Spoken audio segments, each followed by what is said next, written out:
les récents résultats financiers de Medspace Holding pour le deuxième trimestre ont suscité des réactions mitigées sur les marchés financiers. Bien que certains indicateurs aient dépassé les attentes, d'autres ont déçu, entraînant une baisse significative du cours de l'action. Examinons en détail ces résultats et leurs explications, enfin pas explications, mais leurs implications pour l'avenir de l'entreprise. Donc je rappelle ici qu'on a déjà eu à parler de Medspace précédemment, donc pour ceux qui veulent avoir à peu près la description de l'entreprise, etc., Google it. D'accord? Ça reste une entreprise intéressante dans son secteur d'activité.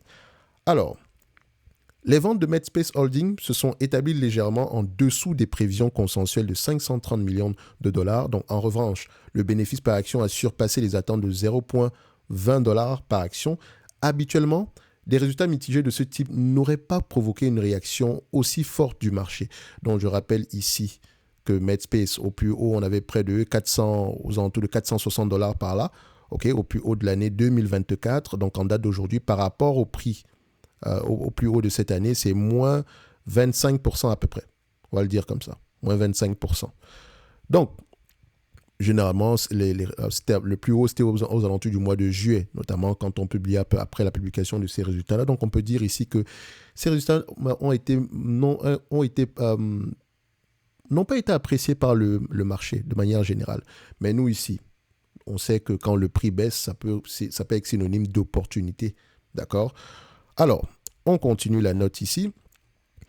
Cependant, la situation de Medspace était particulière, compte tenu de la valorisation élevée de l'action qui avait atteint près de 460 dollars plus tôt dans l'année. Et quand on regarde cette valorisation, ici, on paye à peu près 43 fois les bénéfices. Donc, quand vous avez à peu près ce niveau de valorisation, là, il faut absolument que l'entreprise livre la marchandise. Sinon, on va se retrouver dans ce genre de situation. Alors, on continue. Concernant les points de préoccupation, plusieurs éléments ont inquiété les analystes et les actionnaires. Une baisse de 4% des nouvelles commandes nettes, un ratio book-to-bill de 1,04 en recul par rapport au niveau habituel de 1,20. Ces chiffres pourraient indiquer un ralentissement de l'activité dans le secteur de la recherche clinique sous contrat, possiblement lié au contexte économique défavorable. Toutefois, il est encore trop tôt pour tirer des conclusions définitives sans données comparatives sur plusieurs trimestres. Alors, face à ces résultats, de nombreux actionnaires ont préféré prendre leurs bénéfices et se tourner vers des valeurs plus défensives. En conséquence, le cours de l'action MEDP, à savoir Medspace, est passé nettement sous la barre des 400 dollars. Concernant les perspectives pour 2024 et 2025, malgré ces difficultés, certains aspects positifs sont à noter. Les augmentations de coûts ont été inférieures à la croissance des revenus en glissement annuel. Les prévisions de bénéfices pour 2024 ont été revues à la hausse de 0,35 $, atteignant désormais 11,60 $ par action. Et je vais m'arrêter là quelques secondes. Quand vous regardez à peu près les prévisions de bénéfices, surtout les prévisions de bénéfices par action, demandez-vous toujours ici quelle est l'influence du rachat d'actions sur ces bénéfices-là. Parce que c'est une entreprise qui rachète ses actions ici. C'est bien d'avoir des bénéfices nets de plus en plus élevés, mais attention, est-ce que ça prend en considération des volumes de bénéfices de plus en plus élevés?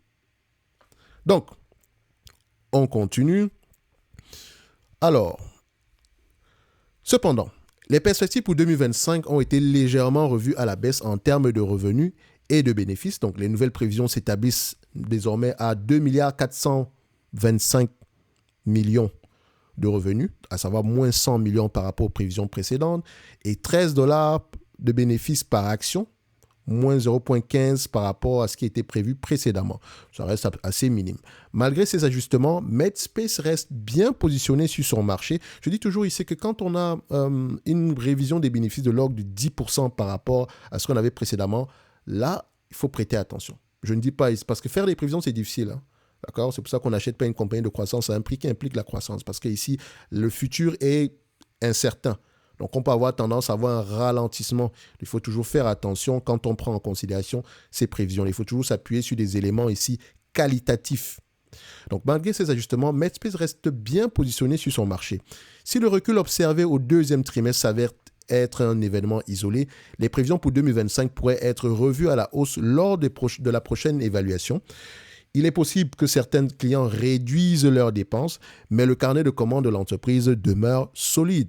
Medspace, ils ont au moins une visibilité sur 1 an, donc c'est déjà une bonne chose. Medspace semble donc en mesure de faire face à d'éventuelles turbulences économiques. En conclusion, les résultats mitigés de Medspace Holding au deuxième trimestre ont certes provoqué une réaction négative du marché, mais l'entreprise conserve des fondamentaux solides. La prudence est de mise concernant les perspectives à court terme, mais la position concurrentielle de Medspace et son carnet de commandes robuste laissent entrevoir un potentiel de rebond. Les actionnaires devront surveiller notamment attentivement les prochains résultats trimestriels pour évaluer si les difficultés actuelles sont passagères ou s'inscrivent dans une tendance plus durable. Maintenant, du point de vue évaluation, qu'est-ce que ça va donner? Donc, à partir ici de FastGraph, je rappelle que vous avez un lien vers FastGraph en dessous de la vidéo ici. Donc, avec un 25% de réduction, n'oubliez pas, il faut appliquer le code si vous choisissez Prends FastGraph. Ça me permet généralement ici de voir, enfin, quand j'utilise FastGraph, je peux directement voir si une entreprise est intéressante ou pas en quelques secondes. Okay? En regardant ceci, je sais que les bénéfices nets augmentent. C'est bien quand je check également les cash flows opérationnels. Ces cash flows opérationnels augmentent également. Vous pouvez également regarder les free cash flows de la compagnie qui vont dans le même sens. Donc, il y a de grandes chances que cette compagnie soit intéressante. Ça nous a pris quoi? Moins d'1 minute. Maintenant, il faut aller regarder les états financiers, checker le business model, regarder les marges. Ça également, vous pouvez le faire sur FastGraph. Alors, concernant ici la croissance des bénéfices, on remarque que c'est une entreprise qui se négocie à des multiples de valorisation très élevées. En moyenne, le marché paye 29 fois les bénéfices. Tant qu'on reste en croissance, on sera à peu près aux alentours de 25 fois les bénéfices. Donc, le tout ici est de questionner cette fameuse croissance. Et donc, est-ce que c'est un business prévisible? Encore une chose que j'aime bien sur FastGraph parce qu'on garde à peu près un historique ici de mise à jour des estimations des analystes dans le passé. Donc, est-ce qu'ils ont eu tendance à faire des bonnes mises à jour? En fait, des bonnes prévisions. Ici, semble-t-il que Medspace est une entreprise prévisible. Près de 100% du temps, les analystes ont raison. Donc, on peut se dire qu'il y a de grandes chances, parce que c'est une question de probabilité, il y a de grandes chances ici qu'ils aient raison pour 2025 et 2026. Et donc, si c'est le cas, cette compagnie, on me demande de payer en date d'aujourd'hui. J'aime bien souvent renverser l'équation. On me demande de payer à peu près en date d'aujourd'hui $334, j'arrondis. Un business qui pourrait me rapporter $14,50, disons $14,60. OK? $14,60 d'ici 2026. On me demande de payer $334. Ça donne ici un rendement sur coût de 4%. 4% équivaut à combien pour les anciens de la chaîne? Vous savez que ça fait 25 fois les bénéfices. Donc, si je me place à ces niveaux, ça donne à peu près $368 l'action, moins la dette nette en date d'aujourd'hui. Il faut toujours enlever la dette nette. En tout cas, moi, je le fais toujours. Il n'y a pas de dette nette, il y a du cash net. On pourrait même rajouter du cash net. Ça pourrait même monter à, si on a à peu près 368 plus $11 ici, ça donne à peu près 375. Donc, par rapport au prix actuel, on se dira que il peut avoir une légère opportunité d'investissement. Mais attention, ceci prend en considération une certaine croissance. Et si cette croissance-là se réalise, tant mieux. Si on extrapole un tout petit peu, admettons que la croissance continue, au-delà de 2027, d'accord, prenons à peu près une moyenne, disons, de 7%. Je prends la moitié de ce montant-ci, OK? Au-delà de 2027, à 25 fois les bénéfices, ça donne à peu près un prix, on pourrait s'attendre à un prix à $446. Mais si on a quelque chose aux alentours du 10% qu'on a eu en moyenne sur les dernières années, enfin, pas le 10% qu'on a eu en moyenne, oui, c'est ça, on a eu 10% en moyenne. Non, ce chiffre-là change à partir d'ici. Attention. Donc, si on regarde à peu près la croissance moyenne sur les dernières années ici, chose que je n'aime pas souvent extrapoler la croissance parce que c'est assez dangereux de jouer avec de jouer avec ces extrapolations. Il faut toujours prendre en considération la taille du marché. Vous prenez en considération les différents concurrents d'entreprise. Et je rappelle que si vous êtes investi sur Medspace, ça veut dire que si vous êtes intéressé par Medspace, vous devez lire sur les concurrents, vous devez lire sur les donneurs d'ordre. C'est toute une chaîne de valeur. Parce que le bénéfice de Medspace dépend de la dépense en capital des compagnies pharmaceutiques. Donc, faites attention ici. Ce que moi, je dirais par rapport à ce business-ci, c'est que oui, on a de la croissance à venir. Si je l'achète en date d'aujourd'hui, ça inclut déjà une certaine croissance. Donc, la question que je devrais me poser, c'est est-ce qu'il est judicieux d'attendre ce type de croissance-là entre 2024, enfin, entre 2025 et 2026? C'est possible. Et on constate également une chose, la croissance est moins élevée que les années précédentes. Et donc, il faut faire attention, être prudent à ce niveau. Donc, pour moi, Medspace, c'est une entreprise qui pourrait mériter une place dans n'importe quelle watchlist. Je la mettrai ici avec un target price. On avait 25 fois les bénéfices. Ici, ça donne combien? Je vais juste calculer ça rapidement.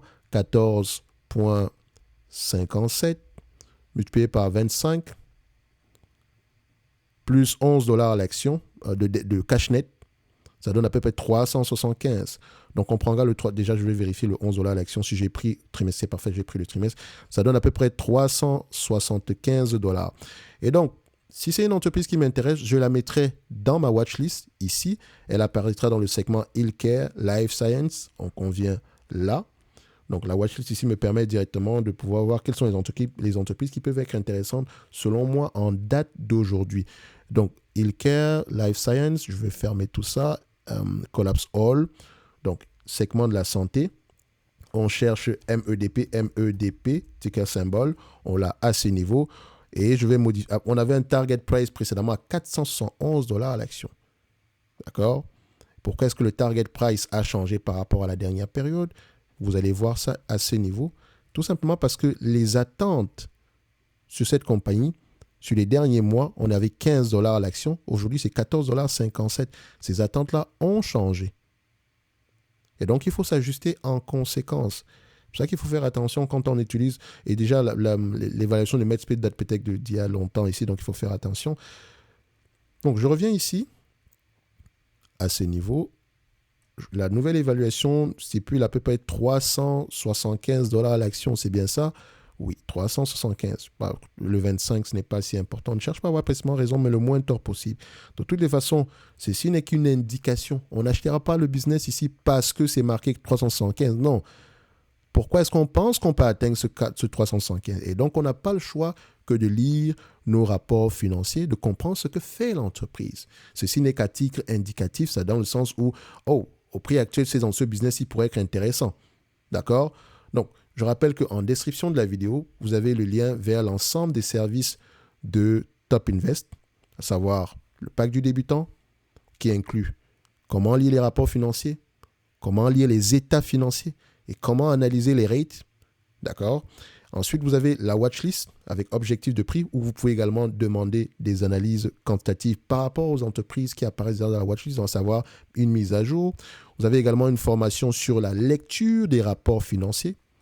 Et vous avez la top newsletter ici où je présente généralement ici des analyses concurrentielles, notamment avec les 5 forces de porteurs. Je vous encourage, on a déjà partagé certaines ici sur la chaîne.